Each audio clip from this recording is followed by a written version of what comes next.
Okay. All right. Afternoon, everyone. Welcome to our Christmas QI Talk Time. Thanks very much for joining. Today's QI Talk Time is on run charts, a tool for quality improvement, and we have Dr. Michael Carton with us today.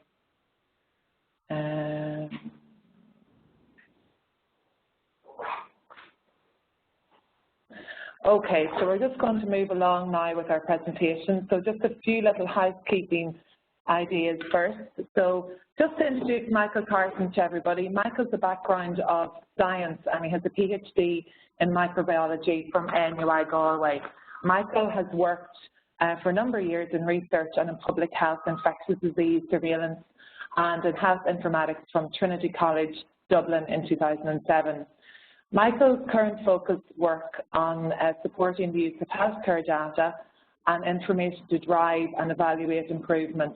Michael is part of the QID measurement team for improvement, and their mission is that quality of care is improved by the routine use of the right information being measured in the right way to make better decisions. So we're delighted to have Michael with us today. So today's session, we'll have around 40 to 45 minutes of a talk from Michael, and we want to make it as interactive as possible. So you will have the ability to use the chat box function. So in that chat box function, you can type some comments or questions. Just click on the top right-hand corner of the screen and just type in there. And just make sure when you're sending it to send to all participants so that everybody can see. Signed, I've put the phone number in the chat box, so use that and you should be able to join if it's not transmitting across your computer. And also we have time for questions and answers at the end. So without further ado, also just to say we are active on Twitter, so the handle is @QITalkTime, and please engage on the Twitter chat as well.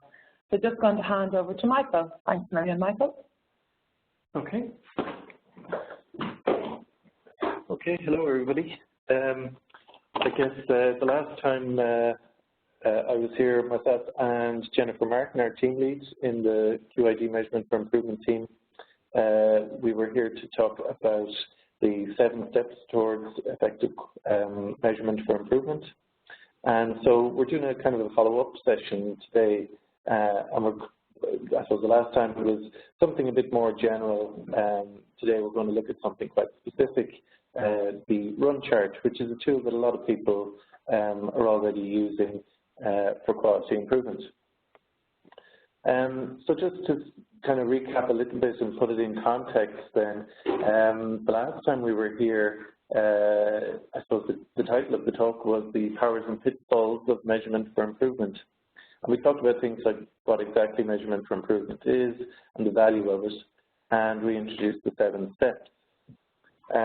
So you can see the 7 steps down here on the right-hand side, and the idea is that it's kind of a systematic way of approaching your measurement activities. And it's no accident that collecting data doesn't happen until number 4, and that's kind of just a reflection of the amount of planning and choosing the right measure, etc., that you have to go through before you actually collect your data. So once you have your data, then you would move on to analyze and display and interpretation, and that's what we're going to look at today. So what I hope to get out of today's talk is these 4 questions, to be able to answer these 4 questions. What exactly is a run chart? When to use one? How to draw one on paper? And how to interpret a run chart. So some of you might remember Mary Fitzgerald used to have a program on RTE called Make and Do. And in that style, seeing as it's coming up to Christmas, we thought what we would do would be that we would actually make a run chart ourselves. Now, Mary Fitzgerald could make pretty much anything from a couple of pipe cleaners and an empty washing up liquid bottle. So this is just the list of things that we're going to need today to do our run chart. So you can be rummaging around in your bag or in your office to get a sheet of paper and some markers and pens. I have some data which I'm going to show here that we used for the run chart, but if you have your own data, feel free to use that as well. And at the end of actually doing your run chart on paper, we're going to invite you to tweet it in so that we can all have a look at your good work. Sorry to interrupt, Michael. Rob is wondering, are we supposed to dress like that too? If you have that kind of an outfit, Rob, feel free. Okay, so the first bit is just while you're getting your materials together, let's just talk about what a run chart actually is. So simply put, it's a chart that displays data over time. And your data could be monthly or weekly or even daily data. And the thing that sets it apart from just a normal line chart is that it includes a center line. So we have an example here. You can see this is a hip fracture, and the percentage of patients with a hip fracture undergoing surgery within 48 hours by month. And you can see the data clearly, and you can see your center line, which is 66%. The other thing that's there is a target line, which is optional. It's not usually part of a run chart, but by all means, if you're working towards the target, it helps to have it on the same chart. And the other thing to say is what kind of data is suitable for a run chart? And the answer is, well, really anything.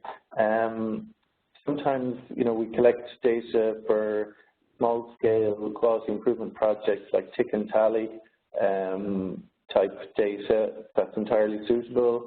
Anything up to, a computer system that records clinical information, or a registry, or any type of system. The one that I've included here on the bottom is the safety cross, which some of you might be familiar with. We use it in a lot of quality improvement projects. For example, the Pressure Ulcers to Zero Collaborative.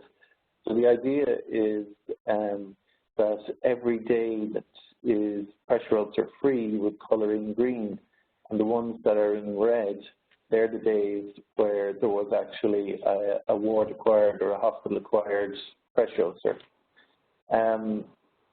So you could imagine that you might have a number of safety crosses for a number of months, and you would get something like this kind of data. So if you have your pen and paper at the ready now, we'll kind of start drawing our run chart using this data. As I said, if you have your own, feel free to do that as well. So the first thing to do is to draw your axes. So I'll just show you, simple as that. Draw your axes, and the first one, the easier one to do first, is the x-axis. So we've got monthly data. So you can see here, if you just put ticks for each month and put the 12 months along the bottom on your x-axis, and I'm going to do that as well while everybody else is doing it. And seeing as it's coming up to Christmas, we thought we should have some background music. So with this activity, because it is, sorry, here we go. So just as you're drawing your run charts, x-axis, make sure that you space them out evenly. So then the next thing that we have to do is the y-axis. Now, the trick with the y-axis is that you have to choose a suitable scale. So if we look at our data, we notice that the data point for June is the highest value that we have, and that's 61. So you can see I've just chosen 60 then as the top of the scale. So if you draw that first, and then just draw evenly spaced then in 10 down to 0 along the y-axis. If ever you forget which is which, y to the side, that's the y-axis is the one that points up. Okay, so I think and actually I have some helpers, I should say, here today as well. Emma from our team, and Rashim is doing one as well. So we're all going to show you what everybody's done here at the end of this part. Okay, so step 2 then is to actually plot your data. Now, it doesn't really matter what colors you use, but the data is the most important thing in your chart. So I would normally use a heavy color or a black for this thing that you want to stand out most. Okay. Just we'll turn down the music just a little bit. I think it's interfered with the sound quality. Okay. So yeah. So next then is we're going to plot our data. So the first data point is 36. So anywhere there, just above halfway between 30 and 40, plot that data point. Then February is 44, and then March is 26. April is 49, and May is 43. This doesn't have to be exact, by the way. We could have used graph paper, but to be honest, it slows you down, really. We just want to get the principles in our minds. June is 51, and July is 48. August is 39, and September is 29. October is 22. And November is 28. And obviously we don't have any data for December as yet. So when you've finished drawing the dots, just connect up the dots then with a solid line. And you should get something like this, as you can see on the overhead. Okay, now to the bit that makes this a run chart and not just a line chart. What we need to do is draw a center line. And for a run chart, the center line is the median. Now, the median is, excuse me, the data point where half the data points are above the median and half are below. So what we would normally do is just take our data, and you can see that there in the top line. And what we do in the bottom line is put your data in order from lowest to highest. So we've done that, and the middle data point then is the median, and half the data points are above that and half the data points are below that. So in this case, 39 is the median. So if we go back to our chart, we'll see that actually the August value was 39, so our straight line through the graph should go through that data point for August. So you can see this one that we've done, and hopefully yours should look something like this. So don't forget to tweet your run charts. You can tweet them to @QI_measurement, which is our team one, or the QI talk time, which is @QI talk time, and we'll retweet those around. So now that we've done a run chart, I guess the obvious question is, can I get a computer to do it? And normally we would do that, I think, to be fair, but the principle are exactly the same as what we would use when we're trying to draw it on paper. So really all you're getting to do is you're getting the computer to do the work for you. So I thought we wouldn't go through that today because it's a little bit difficult to kind of demonstrate Excel in this kind of a forum. But when we do kind of face-to-face training, sometimes that is something that we cover a bit more. But I thought I would just show you that same data then done using Excel, and you can see that what we have on the screen looks pretty similar to what we would have drawn anyway. So there's no difference other than how you would have actually made it and saved yourself some time maybe. Okay, so now that we know how to draw a run chart, the question is, well, why would we use a run chart? So it all comes back to this central idea of using a run chart to help answer the question, has a change resulted in improvement? That's a question that you'll probably be familiar with from the model for improvement. And so when we're talking about that, I suppose two things to note are that, change happens over time. So it makes sense to look at our data over time.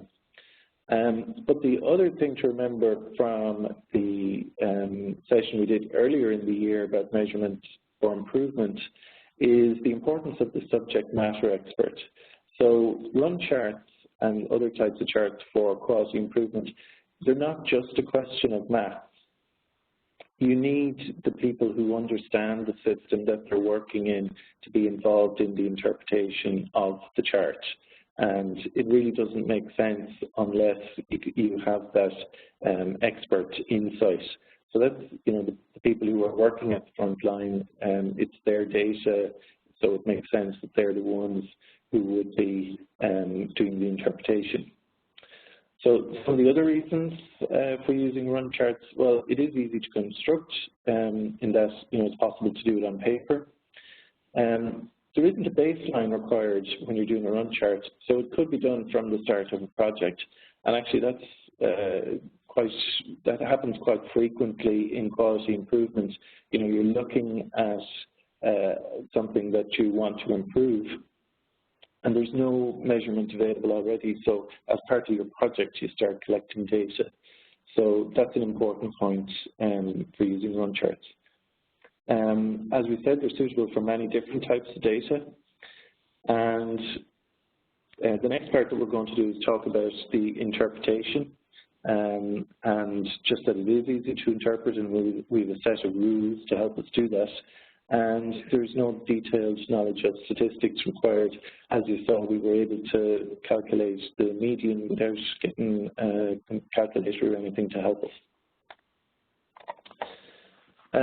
Okay, so we'll talk about interpreting our run chart then. So really what interpreting comes down to is we're trying to understand the variation that lives in your data, if you like. That's one way of saying it. You can imagine that you're going to expect to see a certain amount of variation. What you're trying to see is if it's unexpected, the amount of variation that you're going to see in your data. If that's somehow unexpected, well then you can kind of trace that back to, well, there must be a reason for that, and trying to understand what was the improvement initiative that helped us to see improvement in our data. And so the terminology that we use is about signals. So we have 4 rules for detecting what we would say would be non-random signals in your run chart.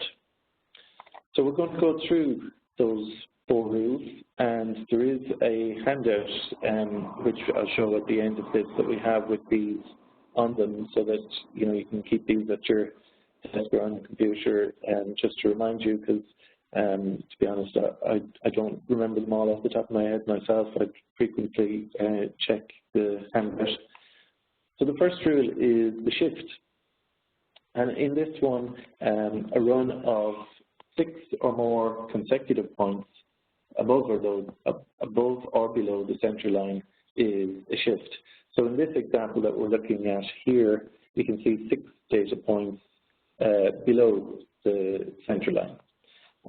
So that would be a sign that, or a signal that there is something going on. Something must have caused this to happen, and that might be the improvement initiative that we introduced. Just remember, 6 is a very important number at the moment because it's also the number of sleeps left to Santa, so I'm told by my kids anyway. Next rule is rule 2, the trend. A trend of 5 or more consecutive points, all going up or going down. So for this one, you can see that there is a trend here, 5 data points in a row going up, And it doesn't matter that it's crossed the center line, so that's not important for this rule. And as I said, it could be going up or down. I guess we use the trend probably a little bit loosely in healthcare sometimes. You know, we say, you know, whatever the value is that we had this month, and that's higher than what we had last month, so therefore there's a trend. But I think it's useful probably to avoid using it, except when you can actually prove that it is a trend. The third rule is too many or too few runs.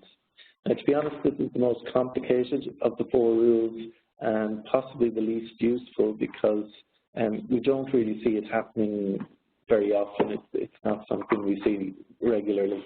But what the idea is that you have a reference table, which is on the handout, and you check if there are too many or too few runs.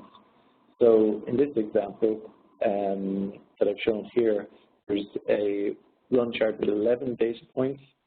So we know from our table that there should be at least 3 runs, and we can see that there's only 2 here, the 2 that I've highlighted. But you can imagine that, you know, that's not really that likely to happen. You would expect your data to be going over and back over the center line or the median every so often. So for it to only happen once, just intuitively, that's probably something you wouldn't really expect to see. Okay, and then, so just that's the measurement for improvement guidance note on the rules for run charts. And we'll tweet that around as well. Just to say that it does come from a paper by Perla, Provost and Murray. So that was published in BMJ a number of years ago. And then lastly, the astronomical data point. So an astronomical data point it's obviously different, and everyone would agree that it's unusual to see a data point that high. Again, this is probably the one that's subjective to a certain extent. So another reason why the subject matter experts would have to be involved, because, you know, they know the system. They would be the ones to say if that's unusual or not to see a very high data point like that. Possibly a relevant example at the moment would be if you were to do a run chart of the number of chocolates you consume every day, and it wouldn't be a big surprise that on Christmas Day that would be an astronomical data point compared to the rest of the year. Okay, so back to the run chart that we drew earlier. So what I want everybody to do is to consider the 4 rules, and I'm going to give a hint in that Rule 3 isn't a problem here. That's the one about too many or too few runs, and neither is the astronomical data point. So what we're looking for is either a shift, which is 6 in a row, one side of median, or a trend, 5 in a row going up or down. What I'd like you to do is just take a minute to look at the chart that you've drawn, and if you could, in the chat box or tweet us, if anybody can spot where one of the rules has been broken in the run chart that we've done today. So we're going to put on some suitable time music so that we know.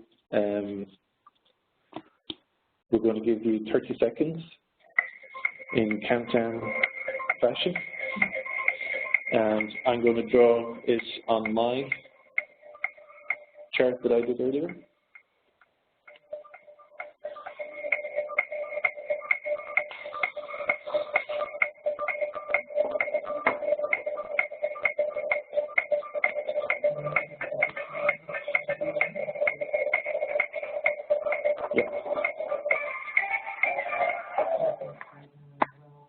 Yep, very good.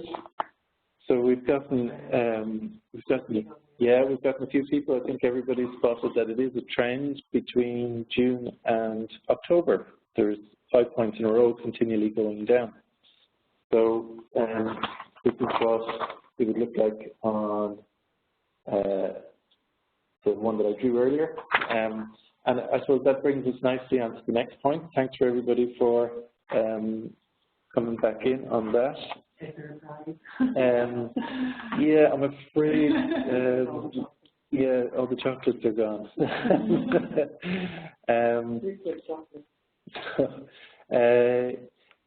Yeah, so I suppose the point that's worth making here is about annotating your run chart. And this helps people who are looking at it then, who maybe are not part of the improvements team, to understand exactly what's going on. So this is pressure ulcer data, probably for a hospital group. You could imagine the numbers are high. And what you could imagine might have happened is that before that trend, that downward trend started, they might have joined something like the PUTS Collaborative, which Quality Improvement Division lead out on. I guess this is another example of where the subject matter experts would come in as well. I've deliberately put the arrow a month beforehand, but that would be something that the team would have to discuss. You know, just joining the PUTS Collaborative, you mightn't see the downward trend starting straight away. It might be a month after they've gotten used to the data collection, or they've started to implement part of the care bundle or something like that. So the annotation, the idea is really important to help bring understanding to what's going on in the chart, and that you would have to have the subject matter experts involved for that. Okay, we're just coming up to the half-hour mark now, and I probably don't have, just have a few other points to make before we finish off. Hopefully you'll have gotten an idea of, you know, what's involved in doing run charts, and that you might use them as well in your own work, in your improvement projects. But just to say that in the broader context, this is where it fits in. It's the analysis and display of data. And there are lots of ways that you can, lots of different kinds of charts and bar charts and SPC charts, etc., that you could use. So we always say, you know, it's the right tool for the right job. We're not saying that run charts are the answer to everything, but you know, if you look back at the slide about why you use it, if that's relevant for the project that you're doing, then it's a good chart to use. The other thing to say, I suppose quite importantly, is that, you know, we were able to do it on paper, and it is simple to do in many ways, but you would see lots of publications in journals that use run charts as evidence of an improvement that they have made. So it is recognized as a robust way of looking at your data. I suppose to emphasize this point, and we kind of said this a little bit the last day. I'm sorry, are we having a problem with audio? Check. No, it seems, Valerie, I hope you can hear okay. The audio seems to be working fine from our end, and sometimes the connection. Right. Okay, so just, yeah, we touched on this a little the last day about the interpretation and presenting of your findings. Sometimes, you know, it's not enough just to have good data. It has to get to the right people as well, and they have to be ready to receive it. So I think it was William Pollard who said, way ahead of his time, incidentally, that information is a source of learning, but unless it's organized, processed, and available to the right people in a format for decision-making, it is a burden and not a benefit. So I guess that's another reason why run charts are particularly useful, and you find a lot of people use them. It's because it's not, it doesn't put that much of a burden in terms of the analysis that is required. You know, it's simple to construct, it's simple to interpret. We don't need a computer system necessarily to do it for you. So I guess, yeah, just remember that, you know, it's not enough to have a nice run chart. You need to use it and show it to people and explain what's going on. Okay, so I guess just to recap then on what we covered today. I suppose the first thing, the 4 questions we had, the first one was, what is a run chart? And so hopefully we understand then kind of what it is that makes it a run chart. As I said, it's the addition of that center line that makes it different from an ordinary line chart. And we talked about when to use a run chart. Really, you can start from the first time to collect a data point. You can start plotting it straight away, and because it's always good just to get an idea of what your data looks like from the very start of your project.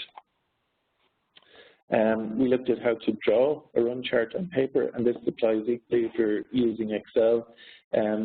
Just if you are using Excel, to remember that there is a calculation for doing the median automatically. You just select your data and apply the median formula. So the 3 steps are, first of all, draw your axes with a suitable scale, plot your data, and remember your data should stand out, and then draw a center line, which is median. Okay, and then finally, how to interpret a run chart. So remember the 4 rules. So there was the shift, which is 6 points on either side of the center line. A was the astronomical data point. N is the number of runs, too few or too many runs. And then T was a trend, which is 5 points all going up or all going down. And remember to apply all 4 rules. And of course, I put them in that order just so that I could spell Santa. And just to say thanks to everybody on the team and Emma, who was here with me helping today. And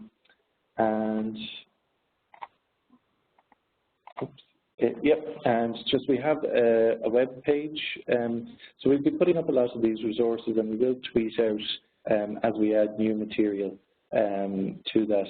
We're planning on making an actual page specifically about run charts as well. So we'll have that going out early in the new year. Remember to follow us on Twitter if you don't already. And we have a network that you can join by emailing the address here. So I'll hand you back over to Roisin now. Hi everybody, great engagement there, loads of really good, and Nuala actually is asking, can we go back to Santa? People like that. We'll just pull that back up there. Yeah, I think that was a good one. We'll just keep that there for the moment. So nice analogy there, Michael. So there has been a few questions that have come in on the chat box there. And firstly, we have from Johan, is there no KPI with regard to a target? If there is no KPI with regard to a target, I'm assuming you're relying on collective agreement to agree a target. Is that correct? Yeah. So sometimes, yes, obviously at a national level, if there is a KPI, then there might very well be a target associated with that. Sometimes, though, the target at a national level mightn't be relevant for your own service, and you might decide on a target that's even tougher to achieve because you're already doing quite well. Maybe an example would be some of the HCAI KPIs like MRSA. You know, they're not really that challenging for, say, a maternity service, just because that's not the type of infection that's relevant for their service. So they might not actually use that, and they might have a different target for themselves, or they might concentrate on a different measure altogether that is more of an issue for them. But certainly wherever targets come into play, yes, there should be collective agreements locally on what the target is. I guess the other thing to mention around that is that sometimes you're actually looking for a high value, like if it's percentage compliance with a care bundle, for example, you're actually looking for the target to be, you know, on the high end towards 100%. But if you're looking at something that's that you want to be low numbers, like the number of falls, then it's a different direction and your target is approaching zero. So that's always important to have wherever you do put in the target, just that everybody knows, which direction on the chart it is that you want to be going. Is it up or down? Okay, great. Thanks, Michael. We have another one here from Aidan McGill. He's asking, it's a good question, can you have more than one rule broken at a time in a run chart? Yeah, absolutely you can, and that's why it's important, I guess, to look for all 4 rules. Certainly you would see it quite a lot, especially, you could see a trend and a shift happening around the same time if it's a really significant improvement. Okay, great. And Deborah, fair play, it's a good question. We're doing it with the pen and paper at the moment, but Deborah's asking, will there be a class on using Excel to generate run charts? And look, we'd be happy to try and facilitate something on that. Yeah. I suppose we do currently. So for people who are involved in things like the ED microsystems or the pressure ulcers collaborative, we try and cover some of that in those. We do plan. It probably would be towards the end of the first quarter or just after maybe second quarter of next year to do kind of a wider training session, and we'd be putting out invitations on our network and across Twitter for people to take places on that. And while I suppose we try not to get bogged down in training Excel specifically, but certainly there is an issue about people being comfortable enough to do the charts in Excel. And often it is just a simple thing of getting a whiteboard that you can throw up on the wall in maybe an area where your staff come together on a ward in your staff room, and have something that's workable that you can wipe off, wipe on, and just draw it up there yourself. Yeah, you could do and making it simple. Lots of thank yous coming in there, Michael. I suppose one question is if someone mentioned earlier around an improvement team looking at doing measurements, and this is a good way of starting. Is there any kind of tips or tools that you would direct them to that you think would be the easiest things to get started? Well, I guess one of the advantages for us of doing the QI talk times is that these are recorded. So the first one that we did on the powers and pitfalls of the 7 steps, etc. I think that was in May. That is up there, yeah. So that is up there. And actually we do point people to that even at the moment. If it's that introductory level, just getting used to the idea of doing measurement for improvement. And I guess we would have planned to try and come back and do another QI talk time about other more specific things, like SPC charts, statistical process control, run charts. You would use those in certain situations, but sometimes you would use a full statistical process control chart. So I guess, again, probably the best thing is to follow us on Twitter or join the network, and I suppose we're looking forward to next year where we get a chance to do more of this kind of. Yeah, we definitely through QI Talk Time want to build on the initial 2 talk times that we've done on measurement, so we will be looking to build on that early next year. Jared is asking, Jared is asking about a dedicated app for run charts that maybe can be simpler than using Excel. Yeah, well, there's probably 2 things. One is we look at what the IHI have done in the US, and they have an Excel template which is freely available in Excel for doing run charts. I think it was Richard Scoville there who developed that. It's not quite an app, so there is another piece of software which would imply or incur cost, I think less than €100, called QI Charts, which some people use. But more and more, any of the statistical packages are including SPC and run charts as things that you can do within a lot of the stats packages. Okay, great. Well, if that's everything from everybody, we'll sign off for now. Just to say thank you again to Michael for an excellent presentation, and we look forward to linking in again in the new year. So other links, if you go on to qualityimprovement.ie, you can link off that to a lot of the quality improvement materials that are available online, and we also have the improvement knowledge and skills side up there too, which can direct people to QI knowledge and skills information. So just lastly then, just to say happy Christmas to everybody. Hope you have a lovely time off, and we will be back in touch in the new year with a schedule of WebEx talks. So probably at this rate going to take the first part of January off, just so that we can schedule everyone in. So we look forward to hooking back in then in January. Thank you very much everyone for logging in, and have a lovely holiday. Thank you.